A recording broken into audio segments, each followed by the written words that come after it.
Hare Krishna, muy buenos días. Namo Vishnu Padaya Krishna Prestaya Bhutale Srimate Bhaktivedanta Swaminiti Namine Namaste Saraswate Deve Gauravani Pracharine Nirvisesa Sunyabadi Pashatya Deshatarine Shayatri Krishna Chaitanya Prabhu Nityananda Tri Abdvaitan Gadavdara Rivasadi Gaura Bhaktavrinda Hare Krishna, Krishna Krishna, Hare Hare, Hare Rama, Rama Rama, Hare Hare. Hare Krishna reiterados. Vamos a continuar con las lecturas y propuestas de reflexiones sobre este siempre maravilloso Srimad Bhagavatam. En el día de ayer habíamos leído el siguiente texto.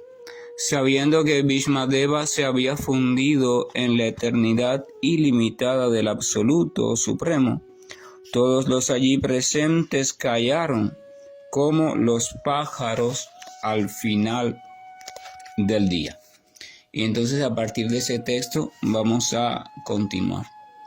Después, tanto los hombres como los semidioses tocaron tambores en su honor.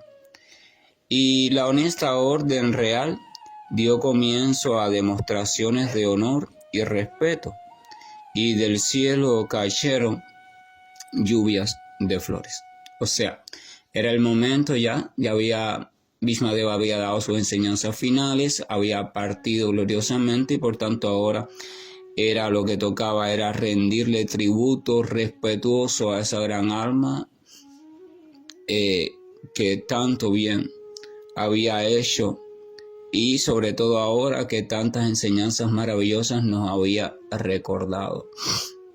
Bhishmadeva le recordó a los Pandavas, en especial a Yudhishthira, su nieto acongojado, que no debería sentirse triste ni culpable, pues que él no era culpable de nada, en verdad todo era acción del tiempo. La batalla tenía que suceder, con él o sin él iba a suceder. Los que murieron iban a morir, con él o sin él iban a morir. Así que en verdad él solamente había sido un instrumento del Señor Supremo. Así que no había cuestión de culpabilidad, no había esa cuestión. Entonces que más bien en vez de eso se ocupara de atender a su pueblo. Ahora él era rey, tenía una responsabilidad, ¿verdad? Y entonces le empieza a hablar después de eso, empieza a mencionarle sobre qué es lo que también debería hacer. O sea, en vez de enredar su atención en la culpa, en la depresión, en la tristeza, debería dedicar esa atención de manera práctica a sus funciones como rey y de manera eterna, práctica también, pero en el plano espiritual, a fijar su atención diariamente en la suprema personalidad de Dios, que para suerte y dicha de él la tenía allí con él, al menos por ahora, o sea, el propio Señor Krishna. Entonces Bhishmadeva nos está recomendando también a nosotros lo que debemos hacer con nuestra energía. Nuestra energía debemos dirigirla en dos sentidos al mismo tiempo. El primer sentido, preguntarnos cuál es mi deber en este momento, un deber por supuesto inteligente, y cumplirlo de modo correcto, o sea, de modo apropiado, de manera tal que sea para bien de todos. No solo para bien mío, sino para bien de todos. De hecho, nuestro deber, la única forma de cumplirlo bien es cuando ese deber está vinculado y relacionado directamente con el bien de los demás, porque si no, no tiene sentido. Si no, se convierte en una trampa para mi propia perdición. Entonces Bhishma dice, de acuerdo a las cualidades de cada quien, ¿no? De acuerdo a las cualidades de cada quien, entonces cada quien tiene un deber que cumplir. Porque las cualidades nunca existen como adorno. Las cualidades existen en nosotros, las tendencias existen en nosotros para ser ejecutadas, para hacer algún tipo de actividad. De hecho, lo querramos o no, vamos a ser empujados a hacer algún tipo de actividad. A su debido tiempo, el niño, quiera o no quiera, si su organismo se va desarrollando de forma sana, a los pocos meses de nacido, él va siendo empujado por su propia potencia de crecimiento y el movimiento potencial que ya hay en él a gatear o sea, trasladarse a gatas. Después va a ser empujado por la propia fuerza del sistema nervioso central, los músculos de la espalda, la movilidad de la columna, a intentar sentarse, mantenerse sentado. Después va a intentar pararse, después va a intentar sostenerse en sus dos piececitos. Los piececitos le tiemblan, se cae, se raspa, se golpea. Después va a intentar ir caminando sujetado. Después va a intentar caminar solo, y así, quiera o no quiera. No es que el niño quiere hacer eso, es que el niño está siendo empujado. Esa criatura, en esa forma de cuerpo humano, está siendo empujado por una secuencia organizada de informaciones que hay contempladas en potencialidad, en lo que llamamos información genética. Entonces la criatura va a ser empujada por sus potencias. La criatura no puede evitar eso. Ella es arrastrada por el cuerpo con el que se ha identificado y al cual está atado. Entonces lo único que puede hacer la criatura es con el tiempo aprender en qué dirección dirigir esa actividad a la que está siendo empujado. La tendencia está allí. La actividad es inevitable. Eso lo explica Krishna Bhagavad Gita. Nadie puede habitar en este mundo sin realizar sacrificio o actividad, sin realizar algún esfuerzo o algún tipo de actividad, porque el propio cuerpo en sí mismo te empuja a ello. El cuerpo automáticamente te empuja a ello. Lo que uno entonces debe hacer es tratar de, mediante la inteligencia despertada por la instrucción correcta, o sea, una inteligencia superior que es la del Señor Supremo, las enseñanzas, el Dharma, comenzar a tener una referencia de en qué sentido puedo dirigir esa actividad a la cual estoy siendo arrastrado, para que esa actividad venga a ser para mi provecho y no para mi mayor enredo, para que venga a ser también para el provecho de las otras criaturas y no para su lamentación, sufrimiento o destrucción. Eso es el perfeccionamiento humano, ese es el camino del perfeccionamiento humano. Entonces en ese camino uno se encuentra en el nivel superior con otro elemento, el elemento supremo, Señor Supremo. Y entonces se descubre en otro deber, porque del mismo modo en que el cuerpo material tiene sus pulsaciones y nos empuja a ciertos comportamientos obligados desde el punto de vista fisiológico, corporal y conductual, de ese mismo modo nuestra naturaleza espiritual también nos empuja a un comportamiento determinado. Ese comportamiento determinado siempre está en relación con dar felicidad, o sea, relacionarnos de manera gozosa con el Señor y gozarnos en su servicio amoroso. Pero llevamos tanto tiempo con esas potencialidades cubiertas por la ilusión que prácticamente ni sentimos su pulsación. Pero está allí, y en la medida que vamos recibiendo estímulo en ese sentido, vamos a sentir con más fuerza esa tendencia, esa pulsación. Al principio ni se percibe, pero después ella empieza de vez en cuando, a dar como un flashazo de vida. ¡Hey, estoy aquí! Mira qué canción más bonita es, o qué agradable es conversar con esta persona. Todas esas cuestiones, siempre que están relacionadas a cuestiones del Señor, son pulsaciones que nuestra naturaleza espiritual está dando, y entonces si las atendemos correctamente van a ser fortalecidas. Al principio va a haber un conflicto entre naturaleza material y naturaleza espiritual, porque ambas tendencias van a querer fortalecerse, pero van a querer fortalecerse de manera individual. O sea, va a haber como una competencia y es una crisis muy difícil donde la mayoría se rinde en la espiritualidad y se mantiene en la materialismo puro. Pero los que logran superar esa competencia, llega un momento en que fortalecen también su espiritualidad, pero en un principio sacrifican la materialidad y fortalecen, se centran solo en la espiritualidad, cosa que tampoco es la cuestión, pues el cuerpo es necesario que se mantenga allí, porque es a través del cuerpo que se va logrando el despertar de la espiritualidad.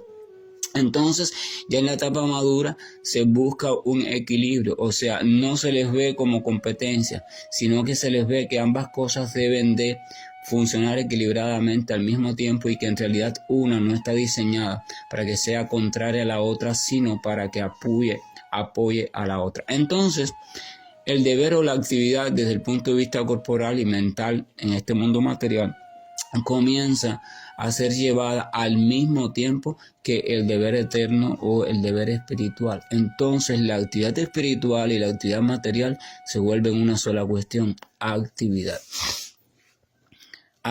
Y esa es la fase superior, donde toda actividad material que la criatura hace, movida ya por la purificación y el conocimiento y el amor perfecto de Dios, entonces es al mismo tiempo perfecta y completa actividad en el plano de conciencia espiritual.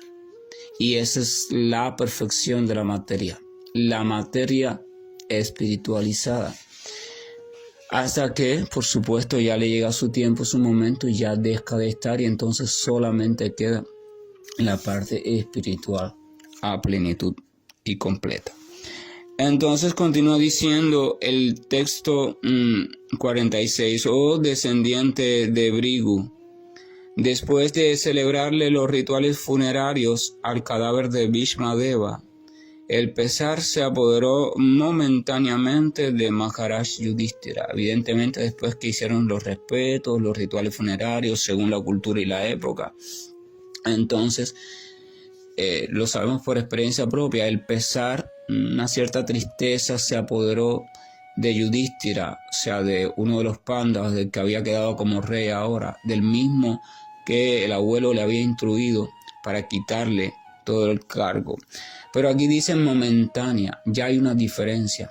Yudhishthira, cuando vino al campo de batalla con sus hermanos y el señor Krishna para ver a Bhishmadeva, su abuelo moribundo, llevaba meses deprimido.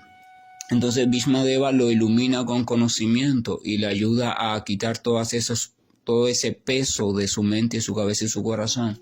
Y Yudhishthira se repone. Pero ya cuando el abuelo termina el discurso, que abandona el cuerpo, hacen los rituales fúnebres y Yudhishthira dice que momentáneamente se aflige. Pero momentáneamente significa que ya no es como la depresión anterior. Ahora es la tristeza natural de que ya sabe que nunca más va a ver a ese cuerpo junto a él hablándole palabras sabias. Y entonces, pero momentáneamente, enseguida se repone porque se acuerda de las palabras de su abuelo. Hey, mira, esto es cuestión del tiempo. No debes entristecerte porque este cuerpo ya está aquí todo atravesado con flechas. No te quedes con ese espectáculo en tu cabeza. Simplemente comprende que este cuerpo no es más que un montón de cosas materiales que ya ha llegado a su fin, ya no puede rendir más. Y entonces simplemente céntrate en las cuestiones que te tocan hacer, guiado por supuesto por el conocimiento. Y si me tienes en gran estima, entonces mantén y recuerda siempre mis enseñanzas. En ese momento Bhishmadeva estaba actuando como maestro espiritual, no solo como abuelo, sino como maestro espiritual. A fin de cuentas, lo ideal sería que los superiores de la familia pudieran actuar no solo como educadores sociales o morales de sus hijos o de los más pequeños, sino también como educadores desde el punto de vista espiritual. Eso era lo ideal antiguamente. Pero cuando eso se fue desvirtuando, entonces se fue necesario un educador específico para los temas espirituales, un educador para los temas materiales, un educador para esto, un educador para aquello y así. Pero bueno, entonces allí estaba. ¿Y qué pasa con la enseñanza? Por ejemplo, al maestro espiritual, como representante del Señor, se dice que se le debe de rendir respeto como si fuera el propio Señor y obedientemente escucharle. Entonces hay dos formas de ofrecerle respeto que se deben cumplir. Primero, el reverenciar a su figura, o sea, ante la presencia del maestro espiritual, ofrecerle saludos reverenciales, etcétera, etcétera, a su figura, a esa que está, mediante la cual se está relacionando con nosotros, y la reverencia a sus enseñanzas, o sea, a la vibración sonora que emerge de él. Eso se llama Vapu y Vani. Vapu es la reverencia en sánscrito, en español se llama reverencia al cuerpo y reverencia a la enseñanza. Pero estamos hablando del sánscrito. Vapu significa la reverencia o respeto que se le ofrece a la figura visible, a ese cuerpo material. o a las cuestiones que tiene que ver con ese cuerpo material. Y Bani se refiere a la enseñanza, que también es una de las formas del maestro. Y cuando el maestro habla, eso que usted está escuchando es una forma del maestro.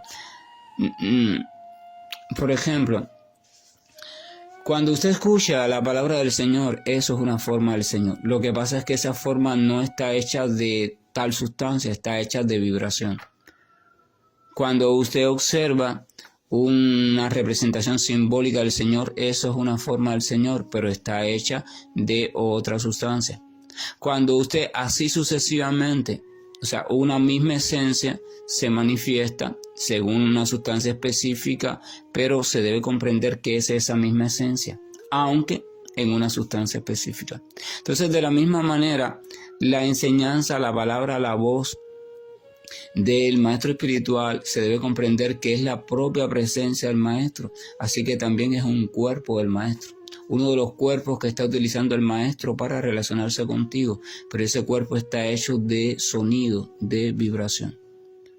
Entonces, después que Vapu, o la forma visible material utilizada por ese maestro, ya no está, viene una tristeza, pero enseguida el discípulo debe recordar que en todo caso Bani, la enseñanza sí permanece, y que es más importante y significativo mantener la reverencia y mantener la mirada puesta en la enseñanza, que no en aquel cuerpo físico que transitoriamente tuvo que tener esa alma.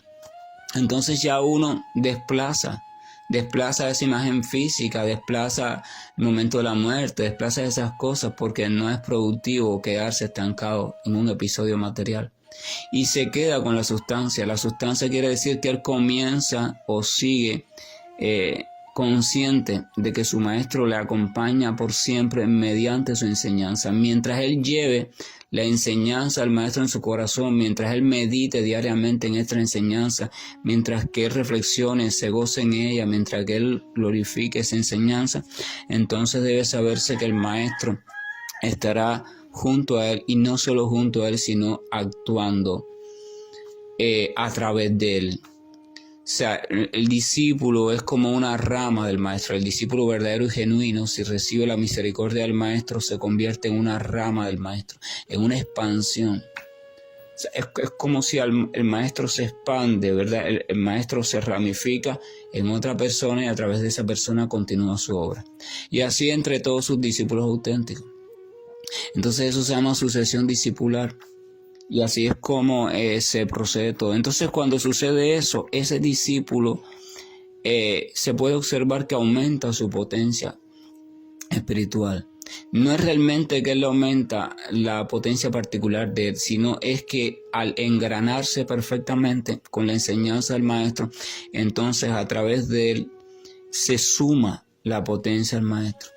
Que si está bien engranado con la enseñanza de su maestro, entonces también va a estar fortalecido con su maestro, y el maestro anterior con el maestro anterior. Entonces, cuando en el último eslabón se manifiesta, si es lo suficientemente puro e integrado, o en función de su pureza e integración y respeto hacia sus antecesores, va a poder contener en él la potencia de todos esos maestros anteriores de la línea de sucesión discipular. Por eso se dice que en un maestro sincero y genuino están contenidos todos los maestros anteriores. De la misma forma, por ejemplo, cuando el Señor Supremo de una forma u otra se manifiesta, lo que llaman avatar, se debe comprender que en ese avatar están contenidos todos los avatars anteriores, así como también aquellos que no se han manifestado en esa creación en específico. Pero solamente hay uno que es el que está predominando. Ahora, ¿qué pasa? En el caso de Krishna, cuando el Señor está en su forma o presentación como Krishna, debe entenderse que al ser la fuente original, entonces no hay ningún avatar predominando, sino que todos se están mostrando al mismo tiempo. Entonces, como todos se están mostrando al mismo tiempo, no puede tomar la apariencia de ninguno de los avatars, porque todos se están mostrando al mismo tiempo. Es como la sumatoria. Si usted coge los colores del arco iris por separado, va a ver que son todos diferentes. Pero si usted los une adecuadamente, va a ver que se forma una luz blanca. Blanca no, realmente transparente, translúcida. No hay color rojo, no hay verde, ya no hay nada. Sin embargo, todos están contenidos allí. Eso es Krishna. El concepto de Krishna, realmente la comprensión, el acceso, la revelación del Señor como Krishna, es la revelación más avanzada, sin duda alguna. Se los digo así sinceramente. Yo que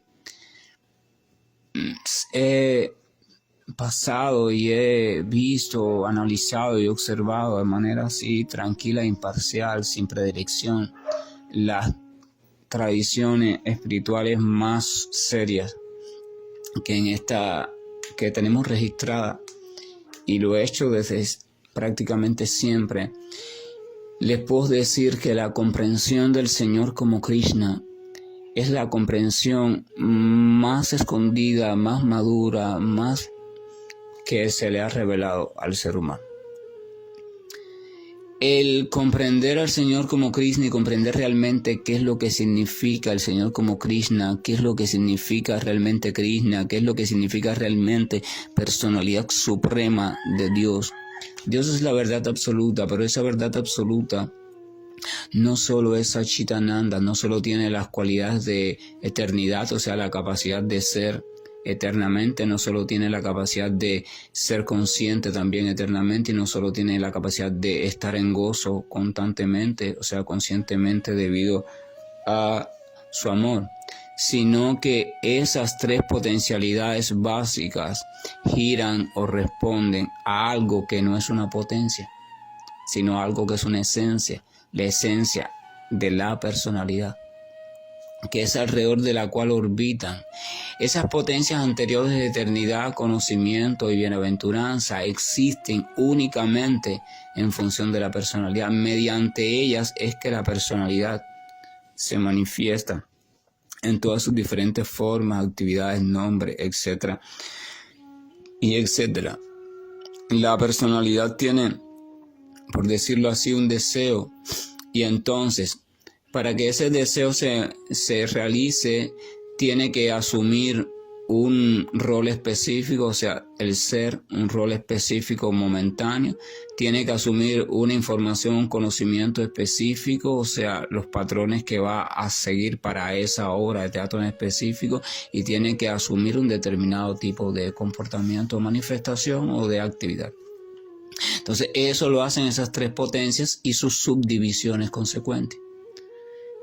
Pero lo hacen por el estímulo provocado por la personalidad. La personalidad desea la personalidad y las potencias se encargan de realizar, de hacer cognoscible ese deseo de esa personalidad.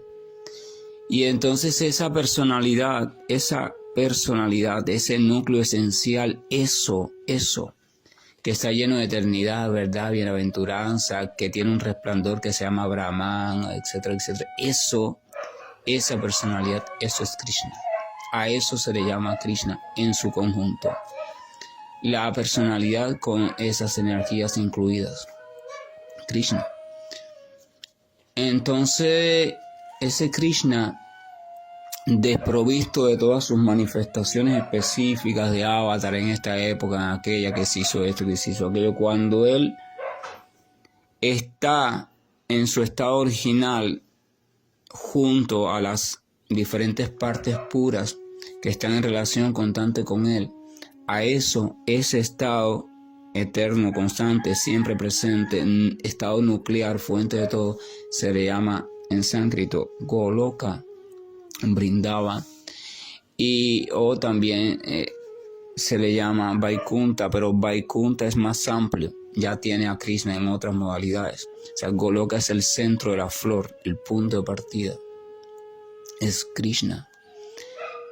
Allí Krishna no es visto como el Dios magnánimo, el todopoderoso, no. Allí Krishna es visto como Krishna.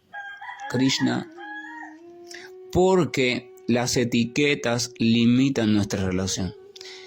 Todas las etiquetas, piénselo con calma, todas las etiquetas, que las denominaciones que usted enmarca en su mente van a limitar sus relaciones.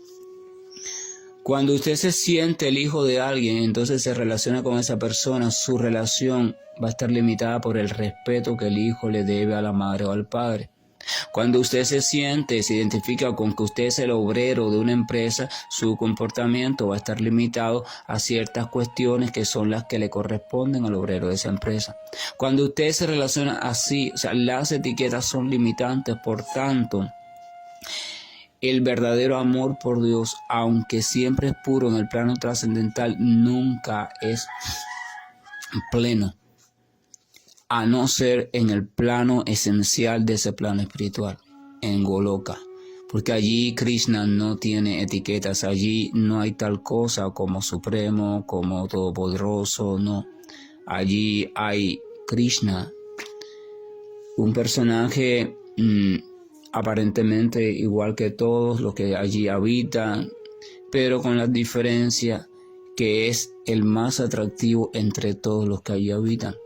Quiera o no quiera, todo el mundo tiene que ver con él, se siente atraído hacia él, hacia el sonido de su flauta, hacia la belleza de su rostro, su mirada, su resplandecencia, su fuerza, su fama, su austeridad, su romanticismo, sus palabras, su suavidad, todo. Y entonces esa fuerza de ese amor puro les hace estar siempre, queriendo o no queriendo, siempre arrastrados a gozar de la felicidad de Krishna. Wow, que mira, él es atractivo, pero cuando sonríe es más atractivo todavía, pero cuando esa es la cuestión. Entonces, el texto número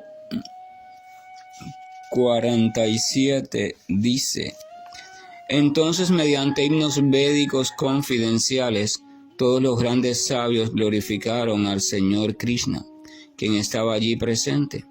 Luego todos ellos regresaron a sus respectivas ermitas y lugares de procedencia, llevando siempre al Señor Krishna en el corazón. O sea, Bhishmadeva da las enseñanzas, después abandona el cuerpo, le hacen todos los rituales fúnebres, le rinden respeto y después de eso entonces, ya terminado con los deberes, se glorifica al Señor Krishna que estaba ahí, se glorifica al Señor Supremo. No finaliza la cuestión en las cosas fúnebres. No, se cumple con los deberes. Ya se cumplió con el deber temporal, que era el deber de rendirle tributo fúnebre a aquel que en un cuerpo determinado hizo tanto bien a esta humanidad. Perfecto, ya se cumplió ese deber, ahora queda un siguiente deber: glorificar al Señor Supremo. Después de una fiesta, después de una buena noticia, después de una mala noticia, después de un trabajo, después de un descanso, después de cualquier actividad, la entidad viviente lúcida hace siempre el mismo final, el mismo cierre. Glorifica, agradece, alaba la misericordia del Señor Supremo. El materialista puede pensar, pero ¿cómo va a glorificar a alguien si mira, acaba de salir de un ritual fúnebre? ¿Cómo va a glorificar al Señor y darle gracias si mira, un ser querido se le murió, ¿verdad? Pero el devoto no piensa así, el devoto no piensa si me murió un ser querido. El devoto que en virtud del conocimiento ve las cosas tal y como son, un cuerpo que estaba destinado en algún momento a dejar de funcionar, lo ha hecho. En ese cuerpo, a través de ese cuerpo se estaba manifestando una potencia de vida con la cual yo establecí una relación, pero la relación era a través del cuerpo, pero no era realmente con ese cuerpo. Así que esa relación no termina con la partida de este cuerpo. Por tanto y demás, esto tenía que pasar en algún momento y simplemente ha pasado. Y ya que ha pasado, entonces glorifico al Señor porque me dio la oportunidad de por un tiempo recibir el cariño, el intercambio, las enseñanzas, lo que sea de esa criatura y intercambiar afecto con esa criatura. Qué maravilloso eres, Señor. Eso es independientemente de cómo la muerte haya sido. más trágica, menos trágica, aún así. ¿Qué pasa? El devoto lo hace en su corazón, en soledad, en serio. Sí, las otras personas puede que no lo entiendan, porque su dolor, el dolor de ellos, si él se pone a glorificar al Señor, el dolor de ellos va a hacer que lo interpreten mal. Entonces, él para no perturbar en su corazón, se siente entristecido, acongojado, pero también se siente deseoso de glorificar a Dios. Gracias, Señor, porque me diste la oportunidad de conocer a esta persona, o de ser su hijo, de ser su amigo, de ser su esposo, o su esposa, lo que sea, o su vecino, lo que sea. Gracias. Y glorifica, qué maravilloso es mi Señor. Pero lo glorifica también por otra cuestión. Lo glorifica porque Él piensa, mira cómo, a pesar de que es un momento supuestamente trágico, cómo todavía el Señor está generando en mí el deseo de darle gracias, de pensar en Él, de glorificarle, de ver las cosas desde la perspectiva amorosa. Y entonces eso es una gran misericordia, que no me tiene hundido en la tristeza ciega. No, mira, me está permitiendo acordarme de Él. Qué maravilloso es mi Señor. Entonces glorifica. El devoto siempre en todo tiene la oportunidad, o ve una oportunidad para glorificar al Señor. Nadie que no sea devoto del Señor, nadie que no esté sintiendo amor por el Señor, nadie que no esté avanzando en el conocimiento espiritual puede entender eso. Pero el devoto no impone su comportamiento. Él respeta en la etapa en la que están los demás y él se lo guarda. Actúa como hay que actuar según el momento y según la época y la cultura. Hay que estar en silencio, hay que estar con el rostro sombrío, perfecto. Actúa como hay que actuar y por dentro él sigue recordando al Señor. En medio de todo ese evento tan triste, él sigue firme en el Señor, recordándole y sigue confirmando las cuestiones. Wow, mira, estoy en este ritual que en esta cultura se hace porque ha pasado esto y aquello. Wow. Lo único que me confirma esto es que en cualquier momento la muerte le llega a todos, que este cuerpo material no es para siempre, que por mucho que se tenga se va a morir. O sea, y el devoto reafirma más su conocimiento. Y por tanto, llega a la conclusión y la reafirma más. La única cuestión inteligente en este mundo entonces es ir ejercitando mi apego por el Señor. Porque este mundo indudablemente está hecho para esto. Mira, para desmoronarse, para perderse, y a veces de una forma más trágica o menos trágica, pero esa es la cuestión. Entonces, ¿qué hago yo luchando tanto desesperadamente en este mundo por tener esto o aquello, por construir esto y aquello, que pensando en que el gozo va a ser eterno? Y mira, esa es la cuestión. El devoto siempre está sacando reflexiones sobre la vida material y cada vez se da más cuenta que no tiene sentido despedazarse por ella, sino que el verdadero sentido inteligente sería en irse despertando y desapegando de ella, llevándola armónicamente e irnos desapegando al mismo tiempo de ella y preparándonos para la salida completa. Entonces el texto continúa diciendo: después Maharaj Yudhishthira fue de inmediato a su capital Hastinapur, acompañado por el señor Krishna, y allí consoló a su tío y a su tía Gandhari, quien era una asceta. O sea, ya después de eso ya regresaron al palacio, al pueblo, y allí estaba su tío y su tía. O sea, ahí estaban los padres de sus primos, aquellos que habían muerto en la batalla.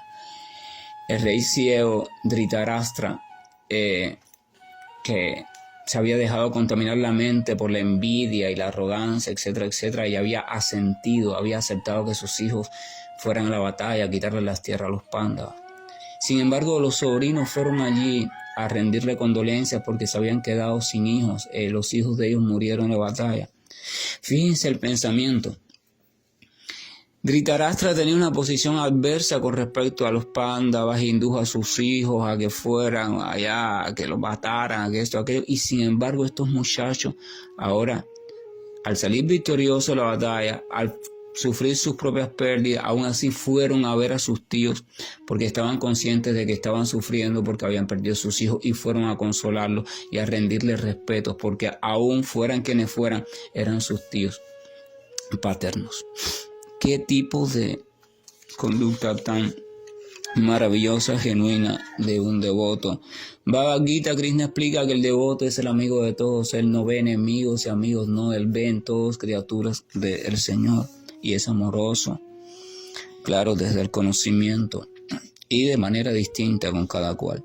Y el último texto de este capítulo dice: después de esto, el magno y religioso rey Maharaj Yudhishthira ejerció el poder real en el reino, estrictamente de acuerdo con los códigos y principios reales aprobados por su tío y confirmados por el Señor Krishna.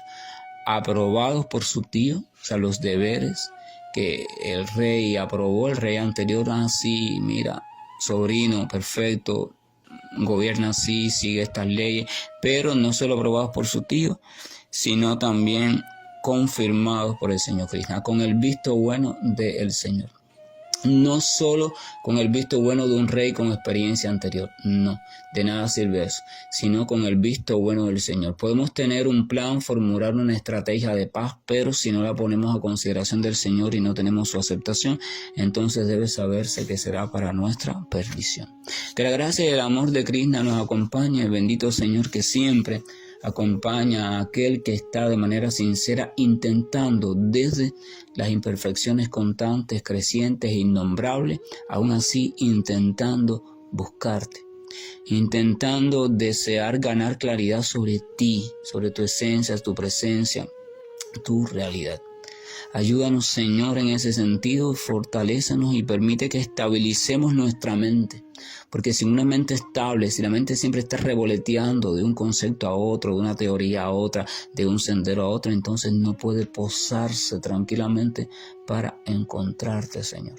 Y si no te encontramos, entonces, ¿de qué sirve la vida? Simplemente la habremos perdido. Hare Krishna, buen día, y estoy finalizando la llamada.